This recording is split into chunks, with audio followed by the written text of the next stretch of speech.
જીએ છીએ અને અમારા મહાન ગુરુ ઈસુને અમે માન અને મહિમા આપીએ છીએ.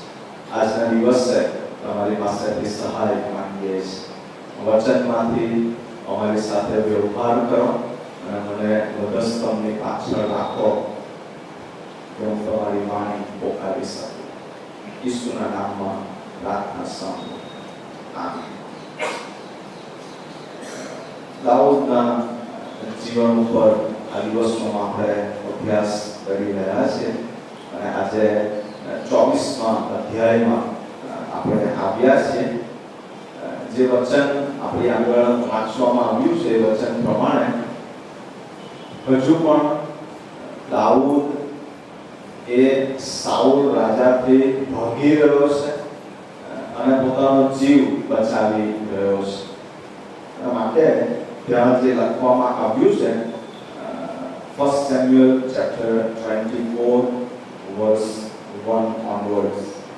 પહેલી કલમમાં આ પ્રમાણે લખવામાં આવ્યું છે. સાઉલ ફિલિસ્તીઓની પૂઠે પડવાનું પડતું મૂકીને પાછો આવ્યો ત્યારે એમ બન્યું કે તેને સમાચાર મળ્યા કે જો દાઉદ એન ગેદીના રામમાં છે. બીજી કલમ. એટલે સાઉલ સર્વ ઇસ્રાયેલમાંથી છૂટી કાઢેલા 3000 માણસો લઈને દાઉદ તથા તેના માણસોની શોધમાં રાની બકરાના ખડકો ઉપર ગયો અને તે માર્ગે મેઢા ભગડો પાસે આવ્યો. ત્યાં એક ગુફા હતી અને સાઉલ પોતાના પગ ઢાંકવા તેમાં ગયો. હવે દાઉદ તથા તેના માણસો ગુફાના સૌથી મહેના ભાગમાં બેઠેલા હતા. દાઉદના માણસોએ તેને કહ્યું, જો જે દિવસ વિશે યહોવાએ તને કહ્યું હતું કે જો હું તારા શત્રુને તારા હાથમાં સોંપીશ, તે તને જેમ સારું લાગે તેમ તું તેને કરજે, તે દિવસ આવ્યો છે. ત્યારે દાઉદે ઉઠીને છાનામાના સાઉલના જબ્બાની ઓર કાપી લીધી. પછી એમ થયું કે તેણે સાઉલના જબ્બાની ઓર કાપી લીધી હતી, તેને લીધે દાઉદના મને તેને માર્યો. તેણે પોતાના માણસોને કહ્યું કે મારો હાથ તેની વિરુદ્ધ લંબાવીને મારા મુરબ્બી એટલે યહોવાના અભિષિક્ત પ્રત્યે હું એવું કામ કરું એવું યહોવા ન થવા દો, કેમ કે તે યહોવાનો અભિષિક્ત છે. આ એક એવી પરિસ્થિતિની વાત છે કે જ્યારે દાઉદ ભાગી રહ્યો છે અને એ રાનના વિસ્તારમાં ત્યાં અસંખ્ય ગુફાઓ હતી અને એમાંની એક ગુફામાં દાઉદ અને એના 600 માણસો એ આરામ કરવા માટે બેઠા છે. બાઇબલ એવું કહે છે કે તેઓ ગુફાની બિલકુલ અંદરના ભાગમાં ખૂબ અંદર આરામ કરી રહ્યા હતા. સાઉલ પણ દાઉદને શોધતો આ જ રાનમાં અને ગુફાઓમાં ફરી રહ્યો છે અને એવું બને છે કે દાઉદે જે ગુફા પસંદ કરી હતી, સાઉલને પણ એ જ ગુફા સારી લાગી અને સાઉલ પણ એ જ ગુફામાં આવ્યો અને ત્યાં આગળના ભાગમાં આરામ કરવા માટે ત્યાં રોકાયો. ત્યાં લખવામાં આવ્યું છે કે પગ ઢાંકવા માટે, એટલે કે આરામ કરવા માટે. હવે જ્યારે અંદરના ભાગમાં દાઉદ અને તેના 600 માણસો છે, તેઓને એની ખબર પડે છે કે બહાર સાઉલ અને તેના માણસો છે. સાઉલ ત્યાં સૂતેલો છે અને માટે દાઉદને ઉશ્કેરવામાં આવ્યો કે શું ઈશ્વરે તારા દુશ્મનને તારા હાથમાં સોંપ્યો નથી? Is it not the right time to kill your enemy? અને માટે દાઉદને એવું લાગે કે કદાચ કે it's the right opportunity. Maybe this is the God's appointed time. પ્રભુએ જ આ પરિસ્થિતિ ઊભી કરી છે. કારણ કે સાઉલ બહાર આરામ કરી રહ્યો છે, દાઉદ અને તેના 600 માણસો અંદર આરામ કરી રહ્યા છે અને એ સમયે દાઉદે પોતાના સાથીઓને એવું કહ્યું કે હું પ્રભુના અભિષેકની વિરુદ્ધ મારો હાથ ગમવા માંગતો નથી. અને માટે દાઉદે શું કર્યું? એ ચૂપચાપ બહાર આવ્યો. એણે એના જબ્બાની એક કોર અથવા તો એક ભાગ કોઈ જગ્યાએથી એણે કાપી લીધો અને પછી સંતાઈ ગયો. બાઇબલ એવું કહે છે કે સાઉલ આરામ કરીને ચાલ્યો ગયો. અને જો તમે 8મી કલમ વાંચો તો ત્યાં આ પ્રમાણે લખવામાં આવ્યું છે. If you read verse 8, 1 Samuel chapter 24, Dawood પણ પાછળથી નીકળ્યો ને ગુફાની બહાર નીકળીને સાઉલને હમ મારી. So after Saul and his soldiers left, David also came out and then he shouted. Dawood હજુ અંદર જ હતો. સાઉલ આરામ કરીને નીકળી ગયો અને દાઉદ પાછળથી ઉઠ્યો અને પછી એ પણ બહાર નીકળ્યો. એણે સાઉલને બૂમ પાડી અને કહ્યું કે હું અહીં છું અને તું તારા જબ્બાને તપાસ. અને પછી એણે એ જબ્બાનો એક ભાગ બતાવ્યો કે જો આ તારા જબ્બાનો ભાગ છે જે મેં ચૂપચાપ કાપી લીધો છે, હું ધારતે તો તને મારી નાખી શક્યો હોત, પણ આજે મેં એમ કર્યું નથી. માટે આ આખો જે બનાવ છે એ આપણી આગળ એક પ્રશ્ન લઈને આવે છે કે why David allowed Saul to go on. શા માટે દાઉદે સાઉલને જવા દીધો? એવું શું હતું કે જેથી કરીને દાઉદ બદલો લેવા માંગતો હતો? શા માટે જ્યારે કોઈ વ્યક્તિ મને સતાવ્યા કરતી હોય, જ્યારે કોઈ વ્યક્તિ મને હેરાન કર્યા કરતી હોય, મારી પૂઠે લાગેલી હોય, જ્યારે કોઈ વ્યક્તિ રિપીટેડલી મારી વિરુદ્ધ કામ કર્યા કરે, મને ખબર હોય કે આ મારી પાછળ પડેલી છે અને તો પણ એની સામે વેર વાળવું નહીં? શા માટે? કઈ રીતે આ બની શકે? why he did not take revenge? And the title I have given for this passage is that the biblical method to take revenge is let them go. બદલો લેવાની બાઇબલની જે રીત છે તે તો એ છે કે જવા દો. This is what the biblical method to take revenge. જો તમે બદલો લેવા માંગો છો, તમને એવું લાગે છે કે કોઈ ખરેખર તમારી પાછળ પડ્યું છે, તમને જીવનમાં કોઈ વખત એવું લાગે છે કે તમારી આંખ સામે કોઈ તમારી વિરુદ્ધ કામ કરી રહ્યું છે, તમને ખબર પડે છે કે આ ખરેખર વિરુદ્ધમાં જઈ રહ્યા છે અને આ શા માટે મને આવી રીતે હેરાન કરે છે? દાઉદને એવું જ લાગતું. He knew everything because the David's friend Jonathan, who was Saul's son, he gave him all the information that my father is going to kill you. You better run away. And now there was an opportunity to kill him, but he did not. દાઉદને બધી જ ખબર છે. યોનાથાન દ્વારા એને માહિતી મળી હતી. Soul એની પાછળ પડ્યો હતો અને છતાં પણ જ્યારે એ પરિસ્થિતિ આવી કે તે સાઉલને મારી શકે, એનો જીવ લઈ શકે, કદાચ એનો જીવ નહીં લે તો એને બંદી બનાવી શકે, એની ઉપર 600 માણસો જો આજુબાજુ આવી જાય તો કદાચ સાઉલ કશું કરી ના શકે, પણ દાઉદે એવું કર્યું નહીં. He allowed him to go. શા માટે? અથવા તો દાઉદના જીવનમાં આ સ્વભાવ ક્યાંથી આવ્યો છે? કેવી રીતે એક વ્યક્તિ એક બીજી વ્યક્તિ કે જે તેને સતત સતાવી રહી છે, હેરાન કરી રહી છે, એ જોઈ રહી છે કે આ મારી વિરુદ્ધમાં કામ કરે છે અને છતાં પણ શાંત રહે, જવા દે? કારણ કે કેટલા બધાના જીવનમાં લાંબા વર્ષોના એક દુઃખ અને પીડા દબાયેલા હોય છે. ઘણા બધા પોતાના મનમાં એક બદલો લઈને ફરતા હોય છે કે અને મારા who has this kind of pain in their heart, and they feel that this person or this relative or this co-worker has done something against me, and many, they just wait for the opportunity to take revenge.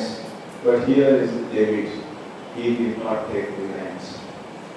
કેટલા બધા રાહ જોતા હોય છે કે ક્યારે તક મળે આપણે પણ બોલી દઈએ, આપણે છોડીએ નહીં, આપણે તો બરાબર બોલી જ દેવાનું. કેટલા બધા રાહ જોતા હોય છે. આપણે બી ખબર પડે એમને કે આપણને બધી ખબર છે, માટે ઘણા બધા એ શબ્દો બોલવા માટે, બદલો લેવા માટે રાહ જોતા હોય છે. But you see, the biblical method is let them go. જવા દો એમને. Why?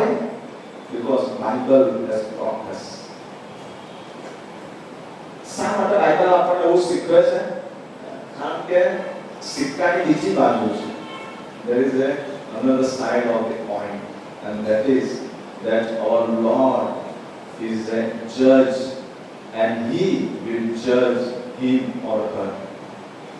આપણો ઈશ્વર એ ન્યાયાધીશ છે, એ બેઠા છે, એ જીવંત છે અને તે ન્યાય કરશે. માટે આપણે પ્રભુનું એક વચન વાંચીએ. રોમન્સ ચેપ્ટર 12 વર્સ 20. રોમિયોનો પત્ર તેનો 12મો અધ્યાય અને 20મી કલમ, અને ત્યાં આ પ્રમાણે લખવામાં આવ્યું છે. Romans chapter 12 verse 20. I think we will begin with verse 17. 17મી કલમથી આપણે વાંચવાની શરૂઆત કરીશું. Romans chapter 12 17. ભૂંડાઈને બદલે ભૂંડું ન કરો. So this is what the biblical message is.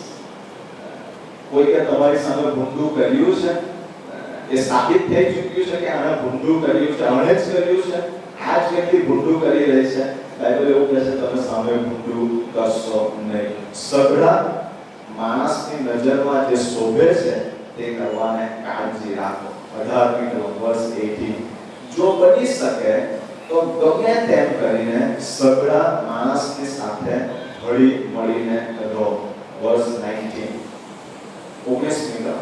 ઓ વાલાઓ, તમે સામું વેર ન વાળો, પણ દેવના કોપને સારું માર્ગ મૂકો, કેમ કે લખેલું છે કે પ્રભુ કહે છે કે વેર વાળવું એ મારું કામ છે, હું બદલો લઈશ. So it is his department. બદલો લેવો એ ઈશ્વરનું કામ છે. એનો મતલબ એ નથી કે ઈશ્વર બદલાખોર છે અને ઈશ્વર વેરી છે, પણ ઈશ્વર ન્યાયી છે. He judge. એ ન્યાય કરે છે. એમને ખબર છે કે કઈ વ્યક્તિએ શું કર્યું છે, ક્યારે કર્યું છે, કઈ રીતે કર્યું. We may fail. આપણે કદાચ નિષ્ફળ જઈએ કોઈનો ન્યાય કરવામાં. So don't take his position. ઈશ્વરની જગ્યા આપણે ના લઈ લઈએ. આપણે ન્યાયાધીશ બની ને કોઈનો ન્યાય ના તોડીએ. કેમ?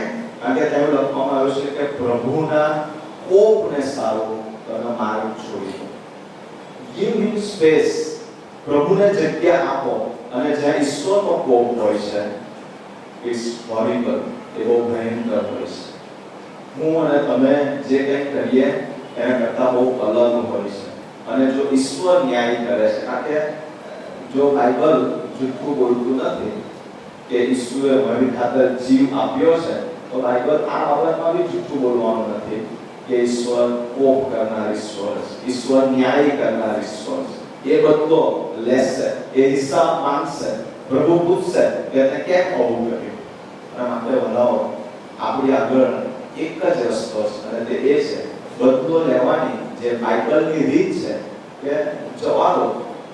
Let them go. God will judge them. પ્રભુની પાસે એમની વ્યવસ્થા છે, એમનો ન્યાય. દાઉદ ખરેખર મુશ્કેલીમાં હતો. રોજ ભાગતો હતો.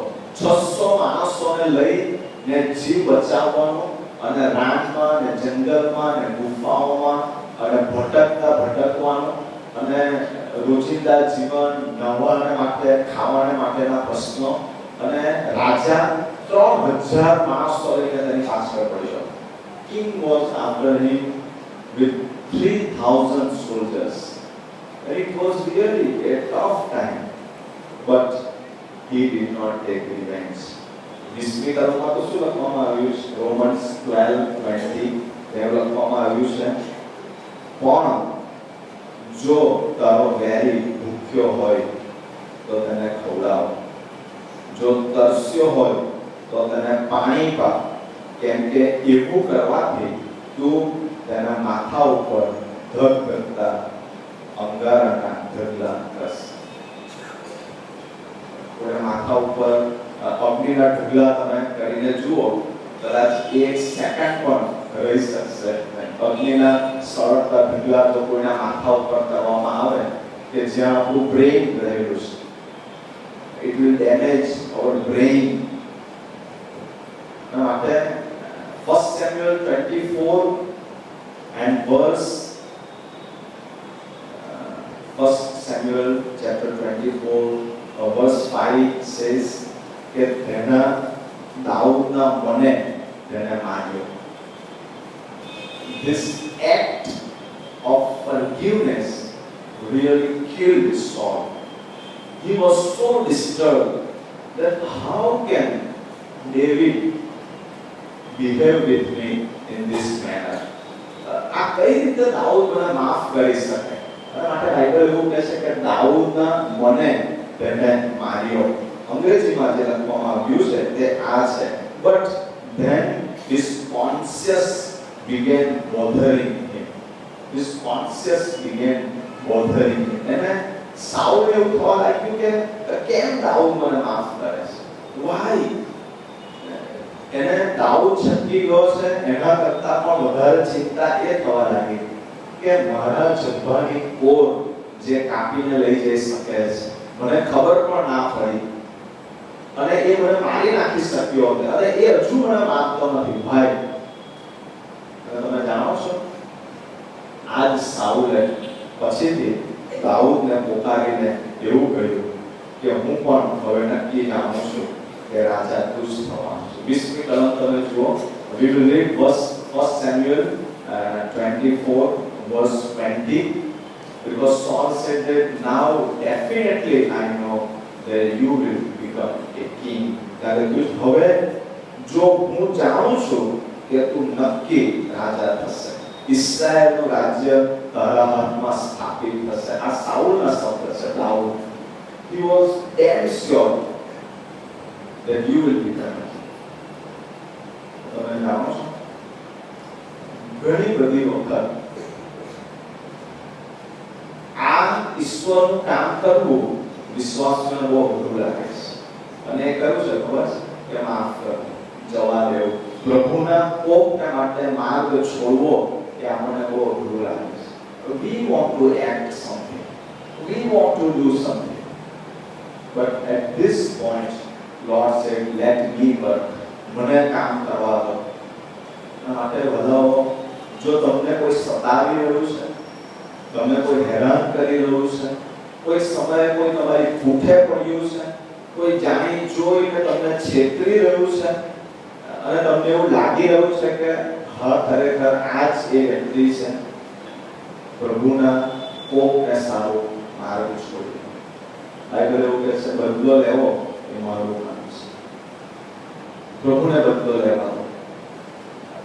આ કોલ કદાચ આપણા માટે બહુ અઘરી હોય કે કઈ રીતે એને જવા દેવાય. હમણાં એને હું કંઈ કહું કે એની સામે બદલો લઉં, પણ જ્યારે તમે જવા દેશો, પ્રભુ પોતે કામ કરશે. બીજી એમાં એક બહુ અગત્યની બાબત, why he did not touch him? Because he was anointed one. એ દેવનો અભિષેક હતો. એને ઈશ્વર તરફથી અપોઇન્ટ કરવામાં આવ્યો હતો. ઘણી બધી વખત આ જે દેવનો અભિષેક એ બાબત આપણે બહુ સામાન્ય લઈએ છીએ. Whereas David was very serious that he is Lord's appointed Lord's anointed one. આ ઈશ્વરથી અભિષિક્ત કરેલી વ્યક્તિ છે. પ્રભુએ એને આ જગ્યાએ મૂક્યો છે અને માટે હું એને અડકી શકું નહીં. આ ઈશ્વરની યોજનામાં છે અને હું એને નહીં અડકું. એ ખરાબ છે, એ ખોટો છે, એ પોતાના હોદ્દાનો, પોતાની સત્તાનો દુરુપયોગ કરી રહ્યો છે, doesn't matter. Since Lord has appointed him on this authority, whether he is corrupted, whether he is liar, I don't mind. It is God's responsibility. He has appointed him and he will judge him. ઈશ્વર એને મૂક્યો છે, પ્રભુ એની પાસેથી જવાબ માંગશે. હું કશું કરવાનો નથી. અને માટે તેણે પોતાના સાથીઓને કહ્યું, you read 1 Samuel chapter 24 verse 7. 1 Samuel 24:7. પહેલું સમુએલ 24:7. આમ કહીને દાઉદે પોતાના માણસોને વાર્યા અને સાઉલની સામે ઉઠવા દીધા નહીં. પછી સાઉલ ગુફામાંથી નીકળીને પોતાને માર્ગે પડ્યો. You see, many were there who were instigated him. એને ઉશ્કેરતા હતા, મારી નાખ. અરે અભી તક પાછી નહીં મળે. આ તો ઈશ્વરે જ તને આ તક આપી છે. આ બરાબર ફસાયો છે સાઉલ. હવે ક્યારેય ના ફસાય તો એને મારી નાખ. પણ દાઉદે કહ્યું કે ના. માટે વલાવો આપણે એ સમજીએ એ બહુ જરૂરી છે કે પ્રભુ જેને અપોઇન્ટ કરે છે એની પાસેથી જવાબમાં પ્રભુ માંગશે. વેધર એક પાસ્ટર તરીકે અપોઇન્ટમેન્ટ હોય કે પછીથી એક સરકારી અધિકારી હોય કે દેશના કોઈ મંત્રી હોય, ઈશ્વર મૂકે છે અને ઈશ્વર ખસેડે છે. આ જગ્યાએ સાઉલ એને ઈશ્વરે રાજા તરીકે નિયુક્ત કર્યો હતો. માટે દાઉદે કહ્યું કે હું એને નહીં. એ જગ્યાએ બહુ સુંદર લખવામાં આવ્યું છે, it is a serious sin to attack God's chosen king in any way.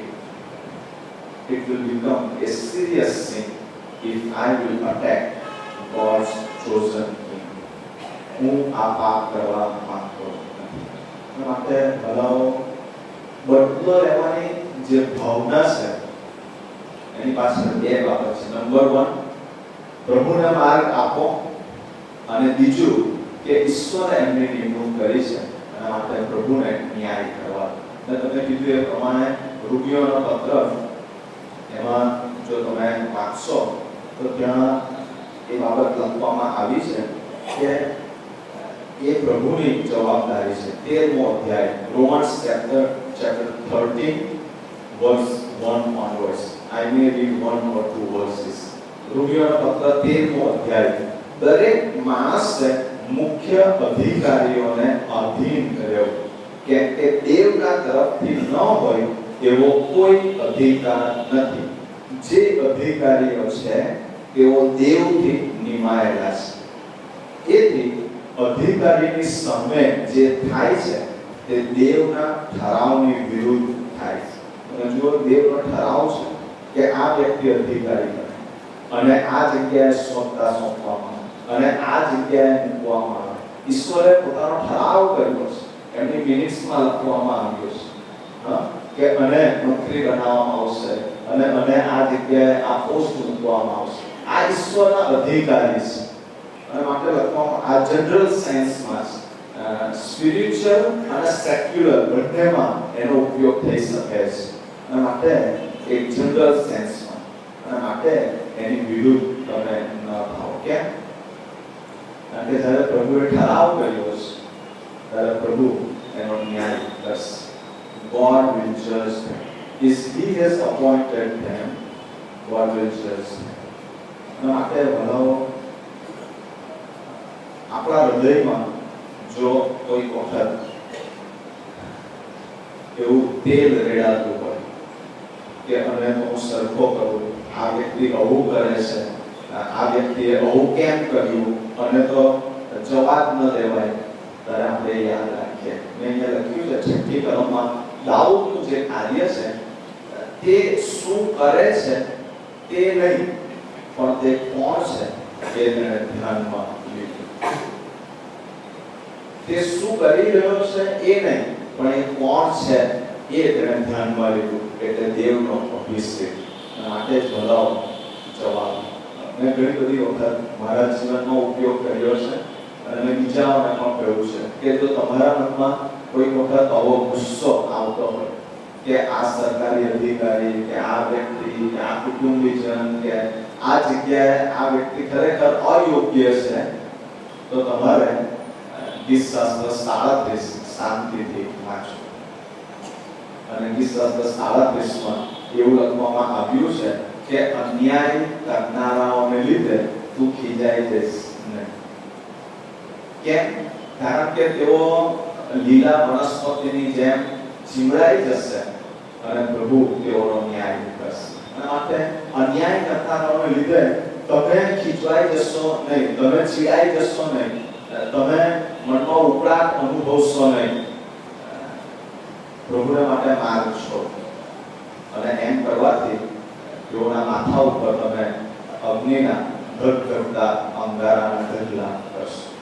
માટે વાલાઓ, આપણા હૃદયમાં રોજના જીવનમાં આપણે જ્યારે બીજાઓ સાથે વ્યવહાર કરીએ છીએ, આપણે કામ કરીએ છીએ, જો આપણને આવો અન્યાય થતો દેખાય, દાઉદને નજર સમક્ષ રાખજો. પ્રભુના અભિષેક એને અલગશો નહીં. આ દાઉદે પોતાના સાથીઓને આપેલું સૂત્ર છે, એક શિક્ષણ છે. કારણ કે એમની ઉપર પ્રભુનું અનોઇન્ટિંગ છે. they are anointed by God, so please don't touch them. એમના વિશે બોલવા અથવા એમની વિરુદ્ધ કામ કરવા પ્રયત્ન કરશો નહીં. કારણ કે જો તેઓ દેવથી અભિષેક છે તો દેવ તેઓનો ન્યાય કરશે. ઓકે, બીજી અગત્યની બાબત આપણે શીખીને બંધ કરવા માંગીએ છીએ. You see, 1 Samuel chapter 24 and we will read verse 14. પહેલું સમુએલ 24મો અધ્યાય અને 14મી કલમ. અને ત્યાં લખવામાં આવ્યું છે, દાઉદ જ્યારે સાઉલને બૂમ પાડે છે ને વાતો કરે છે ત્યારે એમાંની આ એક વાત કરે છે, ઇસ્રાએલનો રાજા કોની પાછળ નીકળ્યો છે? તું કોની પૂઠે લાગ્યો છે? એક મુએલા કૂતરા પાછળ? એક ચાંચડ પાછળ? See, David said that I am just a dead dog. એક મરેલા કૂતરા સમાન છું. તું એક રાજા છે અને તારી એક સત્તા છે. You have such a higher position. You are anointed by God and I am just a simple man. હું કઈ નથી. અને તમે જુઓ, આ દાઉદ ખરેખર તો સાઉલને બૂમ પાડીને એવું કહી શક્યો હતો કે સાઉલ, જો પેલા ફલિસ્તી ગોલિયાતને મેં માર્યો ના હોતે તો તું હજુ પણ એની આગળ શરમથી ઊભો હોતે. તને છોડાવનાર તો હું દાઉદ છું ને તું મને મારવા નીકળ્યો છે, એવા શબ્દો બોલી શક્યો હતો. Because he had that right, because he killed that Philistine, that Goliath. But he did not say like that I have killed Goliath. Why you want to kill me? But he said, I am nothing. તમે જુઓ, see the comparison. કદાચ કોઈ આપણને જો કૂતરો કહી જાય ને તોય આપણે એને મારવા ઉભા થઈ જાય. તું મને કૂતરો કહે છે, સમજે છે શું? દાઉદ પોતાને મરેલો કૂતરો કહે છે. I am just a dead dog. I am nothing. દાઉદનું પોતાનું જે સ્થાન છે, who am I am nothing. અને કેટલા બધાને આ દિવસોમાં જે નડે છે તે તો એ છે કે big I. I am great. How can you say like this? તમે મને એવું કહી જ કેમ શકો? અરે તમે મને એવું કીધું, અરે મારી સામે બધાને એવું છે કે હું જ મહાન છું. ને તમે જુઓ, દાઉદ ખરેખર એક શક્તિશાળી માણસ. પાછળથી આપણે જે કલમ વાંચીએ કે સાઉલ બી પોકારે છે કે હવે હું નક્કી જાણું છું કે તું જ રાજા થશે. He was also appointed and anointed one. David was also anointed one. But he did not boast it. એણે જરાય અભિમાન રાખ્યું નથી. એણે જે શ્રદ્ધામણી કરી છે કે તું આ જગ્યાએ છે અને હું આ જગ્યાએ છે. I am just here and you are the king, Lord's appointed one. I am nothing. અને જ્યારે આપણે આપણી જાતને નીચી કરીએ છીએ ત્યારે બાઇબલ એવું કહે છે કે પ્રભુ તમને ઊંચા કરે છે. જ્યારે આપણે આપણી જાતને નીચી કરીએ છીએ, આપણામાં જ્યારે એક ખાલીપણું આવે છે, પ્રભુ ત્યારે આપણને ખરેખર ભરે છે. તમને ખબર, તમે જો પુસ્તક વાંચતા હો તો એક સુંદર પુસ્તક છે ભગ્નતાની ભવ્યતા. જ્યારે વ્યક્તિ ભંગાઈ જાય છે, જ્યારે વ્યક્તિ તૂટી જાય છે, જ્યારે વ્યક્તિ એમ કહે છે પ્રભુ હું કંઈ નથી, મારામાં કંઈ સારું નથી. જો તમે આ દિવસોમાં જે મેગેઝિન આપ્યું છે બ્લેસિંગ, એ જો તમારામાંથી કોઈ વાંચ્યું હોય તો એનું જે શીર્ષક છે એ ભંગિતતા, એ શીર્ષક આપ્યું છે. The title of this magazine, Blessing magazine, is brokenness. When we are broken, then only God can mold us. He can shape us. અને દાઉદ પોતાને એક ચાચણ કે જે કંઈ જ નથી, જેને કચડી નાખી શકાય છે, જેને મારી નાખી શકાય છે, હું એક મરેલા કૂતરા જેવો છું, આ દાઉદના પોતાના માટેના શબ્દો છે. તમને ખબર છે, જ્યારે વ્યક્તિ આ જગ્યાએ આવે છે ત્યારે પ્રભુ એને ઊંચો કરે છે. નવા કરારમાં પાઉલે પોતાના જીવનની વાત કરી છે. એ 3 વાત કહીને હું બંધ કરવા માંગુ છું. નંબર 1, પાઉલે એવું કહ્યું કે હું વધસ્તંભે ચડાઈ ગયો છું. I, a big I, is crucified on the cross. Galatians chapter 2 verse 20. Galatians 2:20. ગલાતીયનો બીજો અધ્યાય એની 20મી કલમ. પાઉલના જીવનમાં આ ખાલીપણાનો અનુભવ પાઉલે કર્યો છે. Galatians chapter 2:20. અને ત્યાં શું લખવામાં, હું, મારું જે હુંપણું છે એ બિગ આઈ, હું ખ્રિસ્તની સાથે વધસ્તંભે ચડાઈ ગયો. અને જે કોઈ આ ખીલાએ ચડાઈ જાય, જેનું હુંપણું એ ખીલા પર ચડાઈ જાય છે, જેનું હુંપણું વધસ્તંભે ચડાઈ જાય છે, એનામાં જ ખાલીપણું આવી શકે છે. જ્યાં સુધી હું જીવ્યા કરું છું મારી ઈચ્છા, પણ મને આવું લાગે છે, પણ મને આવું જ ગમે છે, પણ હું આવું જ જોવા માંગુ છું, જ્યાં સુધી હું ચાલુ રહેશે અને જ્યાં સુધી મને આવું કીધું અને હું આવું કરી નાખીશ, જ્યાં સુધી એ ચાલ્યા કરે છે ત્યાં સુધી પ્રભુ કામ કરી શકતા નથી. એના માટે પાઉલ શું કહે છે કે હું એ જડાઈ ગયો છું. A big I is crucified on the cross with Jesus Christ, so that old Adam is dead over there. જ્યારે હું વધસ્તંભ પર ચડાઈ છે ત્યારે શું થાય છે ખબર છે? એ જૂનો આદમ, એ મારો જૂનો પાપી સ્વભાવ એ વધસ્તંભ પર ચડાઈ જાય છે. અને માટે જે ખીલે ઉપર ચડાઈ જાય છે એની વાત ત્યાં, હું ખ્રિસ્તની સાથે વધસ્તંભે ચડાયો, પરંતુ હું જીવું છું, તો પણ હવેથી હું નહીં. So now not I, now that I is not living, a big I. અને જ્યારે વ્યક્તિનો હું પણ ખાલી થઈ જાય છે, એ ખાલીપણામાં એ પ્રભુની આગળ જ્યારે નમે છે, પોતાના પાપોની કબૂલાત કરે છે, એ કહે છે પ્રભુ મારામાંથી આ હું પણ તમે બહાર કરો.